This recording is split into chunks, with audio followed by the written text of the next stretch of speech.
Hi guys, it's me Anne, and today I'm back with another video. Today's video is going to be discussing the ways that YouTube can ruin your life. Now, I know I've made previous videos about my first Google paycheck or my YouTube paycheck.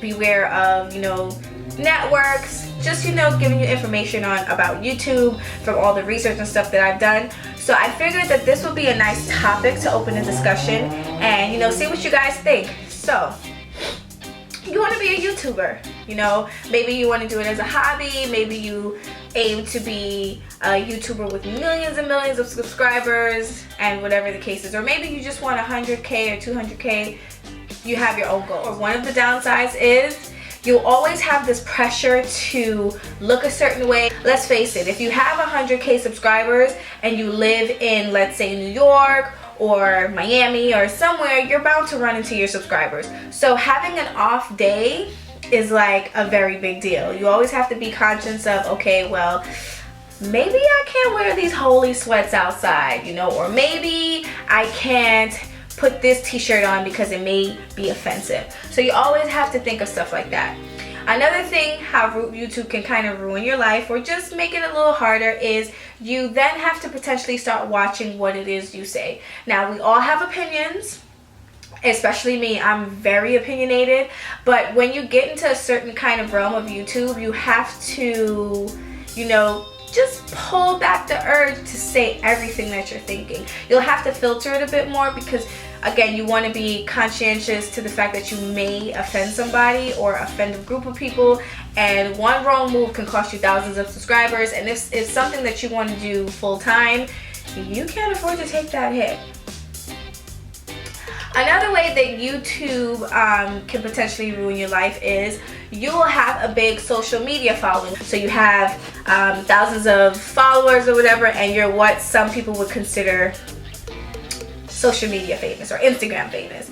Now, if your employer or coworkers kind of get a hold of this information, that may make your life a little difficult because, let's face it, what employer wants someone who has thousands of subscribers or followers on social media because you are going to be an issue. You kind of make yourself unemployable. Now, I say this to the fact that if you have hundreds of subscribers on YouTube, it's one thing to have social media followers, okay? You post a picture, you get likes, you don't have to comment. But let's say you have a pretty decent, following on YouTube, and it's something that you have to keep up with. If you upload a video, you have to respond to your comments and engage with your subscribers.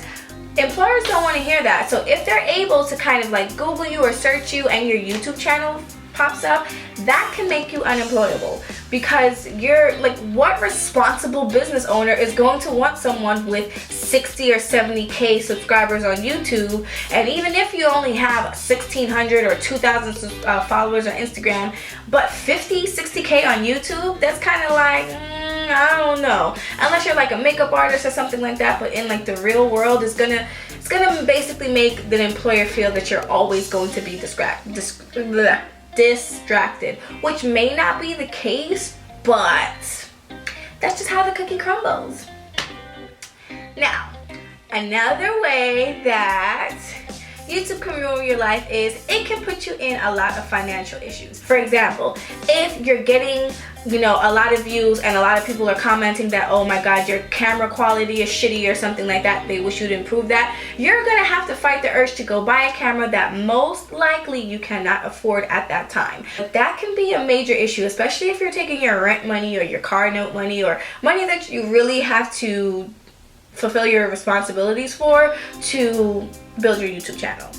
You may find yourself, trying to continue purchasing, especially if you're a beauty guru, or you want to be a beauty guru, you'll find yourself buying all these expensive palettes and just kind of trying to get on the trend with these other bigger influencers who are getting the palette for free. So you're going out here struggling to buy the Kylie Jenner lip kit or whatever, or the collection, and that's $300. And let's say a bigger YouTuber has it already, uploading on their channel. Dude, that bigger influencer more than likely got it in a PR kit and it was free. So now on the other end, how YouTube can cause you financial trouble is there's not a lot of readily information about getting paid on YouTube as a 1099 employee. You do not pay any taxes. So sometimes you can find yourself getting that $2,000, $3,000, $4,000, $5,000, and then you think that you're balling out. But at the end of the year, let's say you're lucky and you made $90,000 on YouTube or some shit like that. You can get hit with a $30,000 to $34,000 tax bill, and then what you gonna do? Then what? So being on YouTube can, without being educated about it financially, can really put you in a position where you'll have tons of debt because the IRS will come after you. Ain't no way in hell you're gonna make 60, 40, 50K, you know, and not pay taxes on it. And even if you're making $2,000 a month from YouTube after growing, let's see, 2,000, that's what, $24,000? Yes, $24,000. You're gonna have to pay taxes on that. All that $24,000 was not yours. So being a YouTuber and being kind of naive to that, it can cause you a lot of financial headache.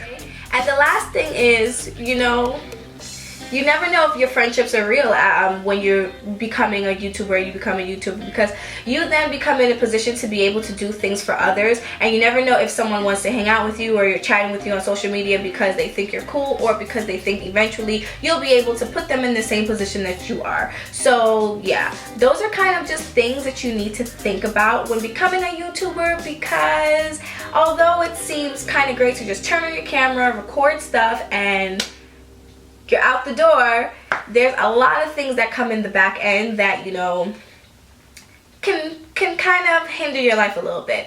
So I'm going to end this video here. If you have any other ways or examples of how YouTube can be a downfall to your life, please comment down below and just let me know. Don't forget to like, share this video, and hit that subscribe button, and I'll see you guys in another one. Bye!